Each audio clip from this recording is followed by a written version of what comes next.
Bonjour, bonjour à toutes et à tous, bienvenue sur Kwesi Télévision, sur Kwesi FM, sur l'infokwesi.fr et France Mayotte Matin pour un temps de parole en direct à la radio, à la télévision, partout, bref. Il est avec nous, il s'appelle Daniel Zaidani. Daniel, bonjour. Bonjour. Pardon, mais je vais vous voyer pour éviter tous les problèmes sur les réseaux sociaux. Hein. Bon, disons qu'on va instaurer le tutoiement non, et les prénoms. Oui. Je vous appelle Patrick, vous m'appelez Daniel. D'accord. Je te tutoie, tu me tutoies. Allez, ça marche. Et c'est un accord entre nous, donc il n'y a aucun souci. D'accord. Bah, on est bien d'accord, je soutiens aucune campagne. Bah, en tout cas, pas la vôtre. Allez, on redevient sérieux, Daniel. L'élection, ce week-end était un week-end électoral partiel pour les cantonales. Mansour Kamardine a perdu, a été détrôné. C'est Soufou Saïd Soula qui l'a emporté avec 52,46%. Est-ce que c'était la candidature de trop pour Mansour Kamardine, selon vous ? Bah écoutez, ça c'est à lui de le juger. Bon, ce qui est certain, c'est qu'il y a plusieurs messages qu'il faut retenir de cette élection. La première, la persévérance paye, puisque il faut reconnaître que Soula, tant que Mariam avait été lésée lors de... en tout cas, Mariam avait été lésée lors de la précédente élection. Donc là, aujourd'hui, pour moi, c'est une réparation à ce qui s'était passé. Ensuite, concernant le profil des deux candidats qui maintenant sont élus, ce sont des bons profils. Moi, j'ai eu la chance de travailler avec Mariam Salim, avec Mariam, ouais. Et Mariam Kalam, pardon. Ouais. Et du coup, à l'époque, je l'avais nommée directrice de la MDPH, et ça s'est très bien passé. Donc, c'est une femme de qualité, de rigueur et de compétence. Bon, Soula, qui est beaucoup plus connu médiatiquement, je pense que tout le monde sait sa compétence, ses qualités. Il a un beau parcours professionnel au sein du conseil départemental et autres. Et puis, c'est les valeurs montantes de la politique.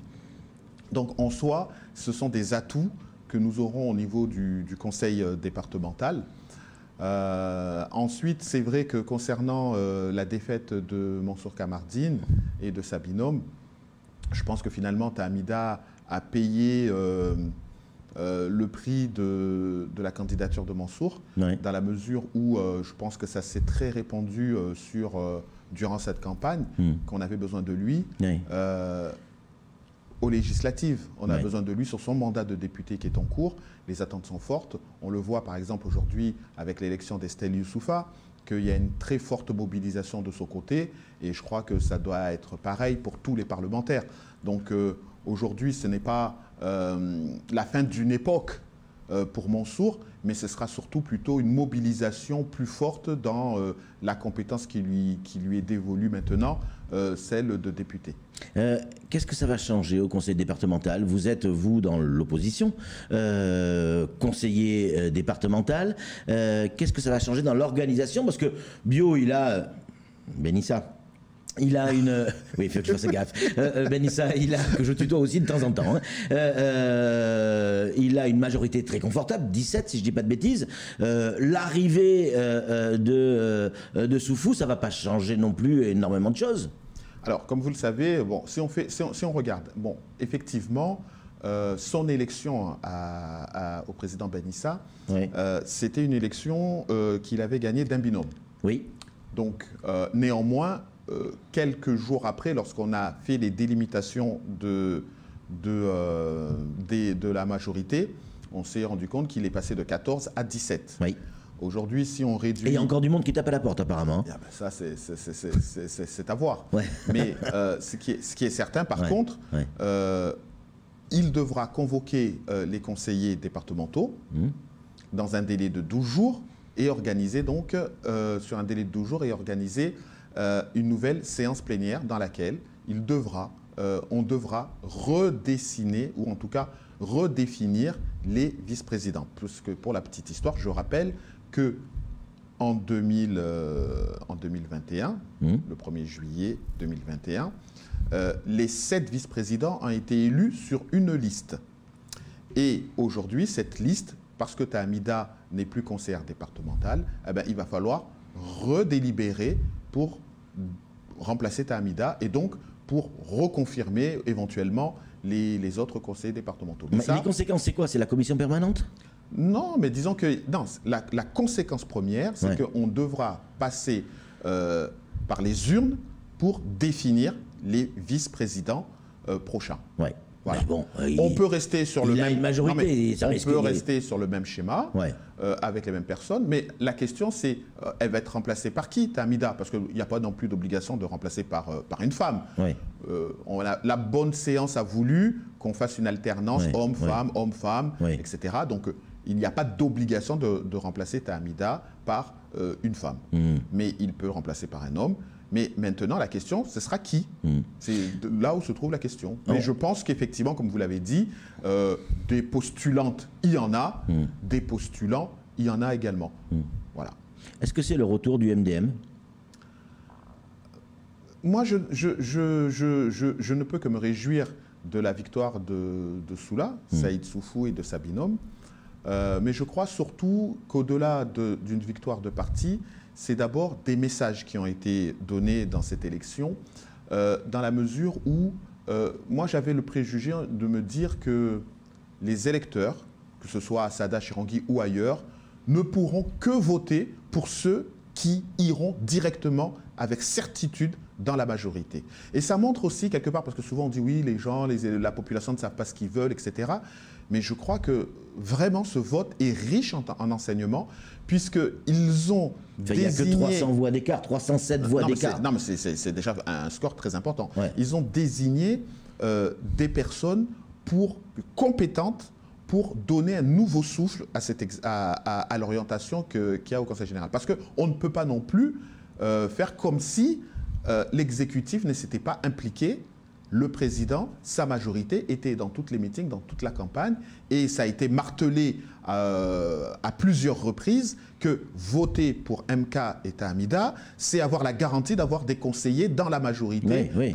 Ça veut dire qu'au-delà de ce message fort, il y a quand même un autre message fort aussi qui a été donné par la population. Nous voulons des personnes qui puissent travailler pour la communauté et qui puissent le faire à temps plein. Donc aujourd'hui, le président... Avoir les moyens de fonctionner sur son poste, en fait. Hein. La réalité, c'est que, encore une fois, Mansour est aussi député.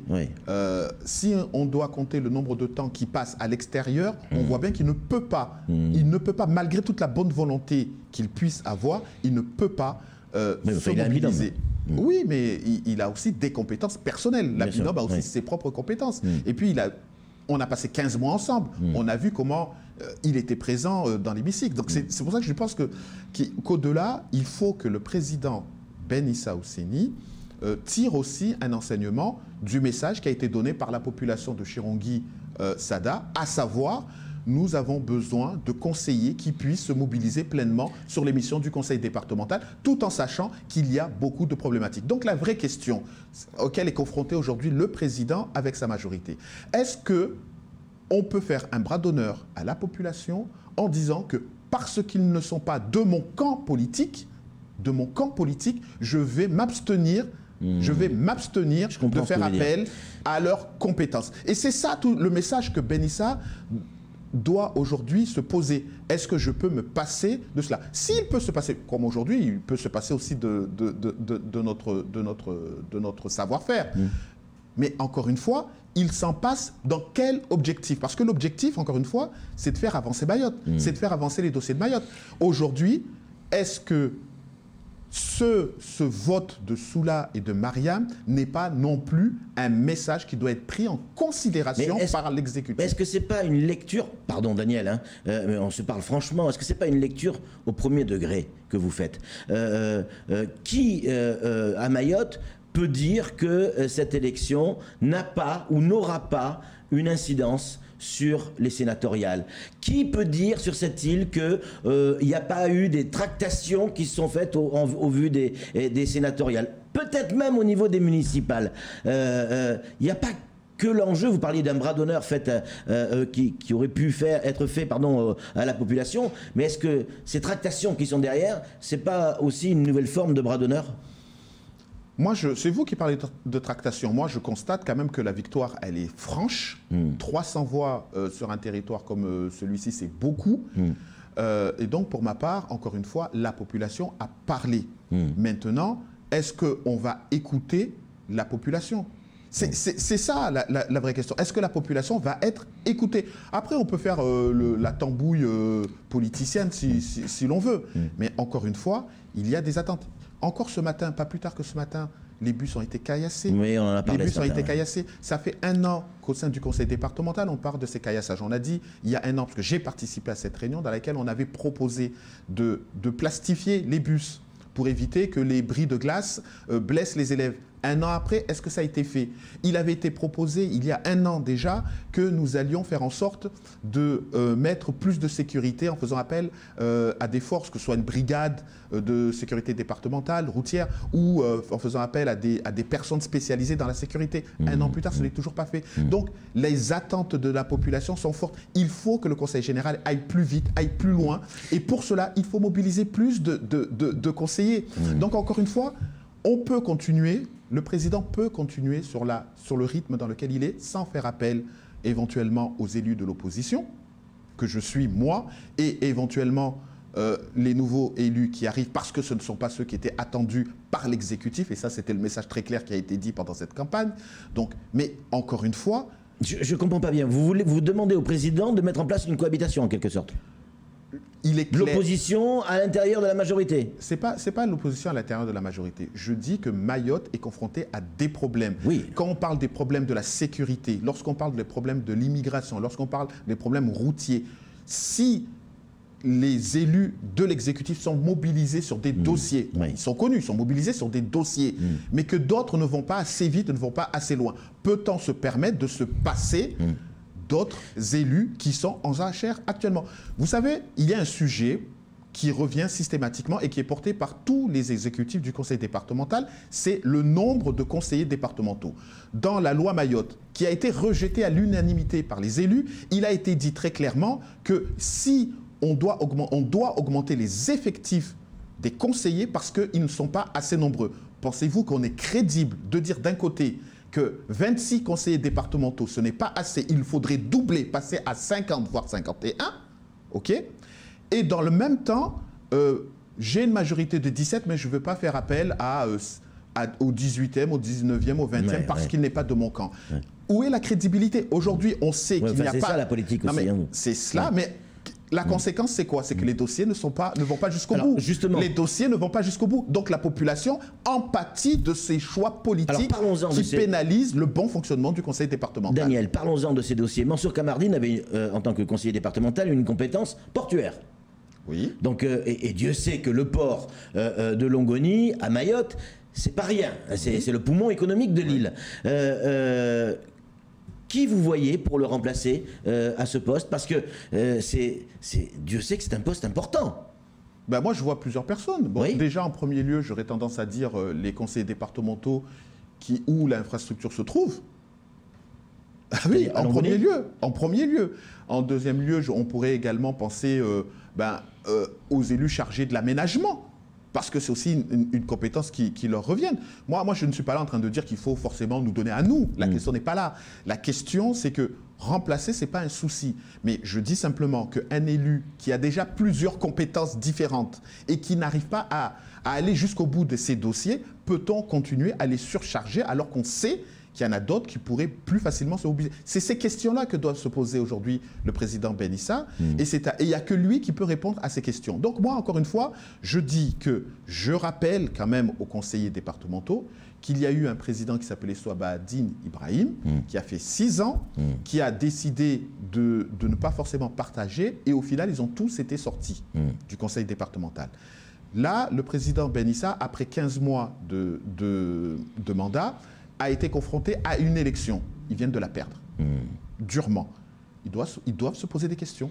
Est-ce que ma méthode de travail est la bonne? Est-ce que je fais appel aux bonnes ressources pour répondre aux bons problèmes? Ouais, mais comme il a une majorité écrasante, Non, si. oui, je suis d'accord avec. Il a une majorité écrasante pour faire passer, pour aller dans tous les pour valider toutes ces orientations politiques. Bien sûr. Mais moi, ce que je suis en train de vous dire, c'est est-ce que toutes ces orientations politiques sont bonnes? Oui. Est-ce que la population, au moment de la démocratie, Daniel, s'il a la majorité, c'est voter en séance plénière, c'est le principe même de la démocratie. Oui, on ne peut pas remettre en question la démocratie. On ne remet pas en question. Il fait ce qu'il jugera bon pour lui et pour Mayotte. Oui. Donc moi, je vous dis simplement que est-ce que, au vu de cette défaite qui a été enregistrée, est-ce qu'on peut considérer que le bilan ou les choix ou les orientations répondent à la population? Moi, personnellement, qui suis la politique depuis un certain temps maintenant, c'est la première fois que je ne vois pas qu'une personne qui est déjà dans une majorité ne soit pas confirmée dans son poste. En général, lorsqu'on va à une partielle, eh ben, on est reconduit. On l'a vu avec la députée Ramlati, et on l'a vu avec d'autres conseillers dans d'autres temps. Donc ça, c'est vraiment une première. Et cette première doit être prise en considération et doit ouvrir les esprits des uns et des autres. On ne peut pas simplement se renfermer sur soi-même en disant « nous avons la majorité, nous faisons ce que nous voulons », parce qu'au final, la population attend des résultats, et quand on a des personnes qui incontestablement sont qualifiées, on doit faire appel à eux pour faire avancer les dossiers sur lesquels on n'a pas pu se mobiliser jusqu'à présent. Mayotte est en souffrance, Mayotte a besoin d'aller plus vite, d'aller plus loin, et pour cela, on doit mobiliser tous les élus pour pouvoir faire avancer Mayotte. Moi, ce que je demanderai très clairement au président Ben Issa Ousseni, c'est qu'au jour où nous nous parlons, au jour où nous faisons cette interview, nous devons mobiliser la totalité des élus de Mayotte pour faire avancer au mieux le conseil départemental. Ne nous enfermons pas dans des clivages qui n'ont pas de sens sur des sujets sur lesquels nous sommes tous d'accord.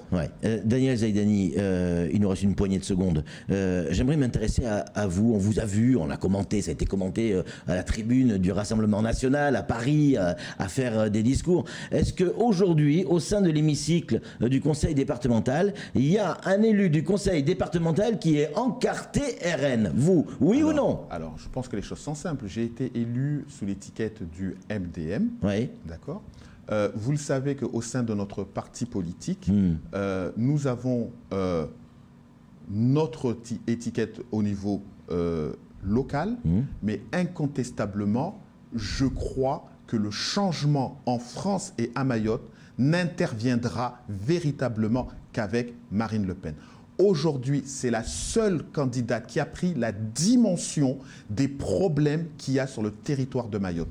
Nous le constatons chaque jour que tous les autres candidats s'intéressent à Mayotte que pendant les périodes électorales.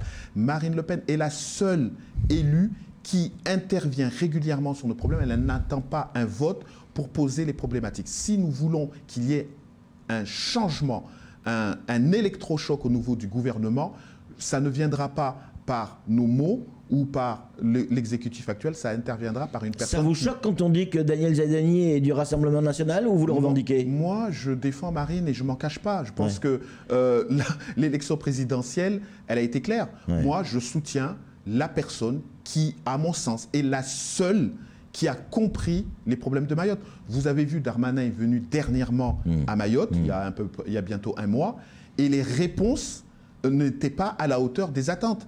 Pendant que nous voulons que les voyous qui nous traumatisent jour après jour soient expulsés ou soient mis en prison, le ministre de l'Intérieur a proposé de les rééduquer dans des centres d'éducation fermés qui, nous le savons, en métropole, les jeunes voyous s'évadent, c'est une passoire. Ils s'évadent, ils font des fugues, parce qu'on ne peut pas parler d'évasion. Aujourd'hui, nous avons besoin d'un centre pénitentiaire pour mineurs. Voilà les mots forts que nous avons. Nous avons besoin des expulsions des familles de délinquants. Voilà la réalité, quelle que soit l'origine de ces délinquants. Nous avons besoin de mesures fermes pour Mayotte. Seule Marine Le Pen, aujourd'hui, a le courage. Sans parler ne serait-ce que de cette histoire de droit de sol. Nous avons besoin d'un arrêt du droit de sol, tout simplement, et que ce soit le droit du sang qui s'applique. Et aujourd'hui, on nous dit qu'on va passer de 3 mois de régularité sur le territoire à 1 an. Ça ne changera rien aujourd'hui.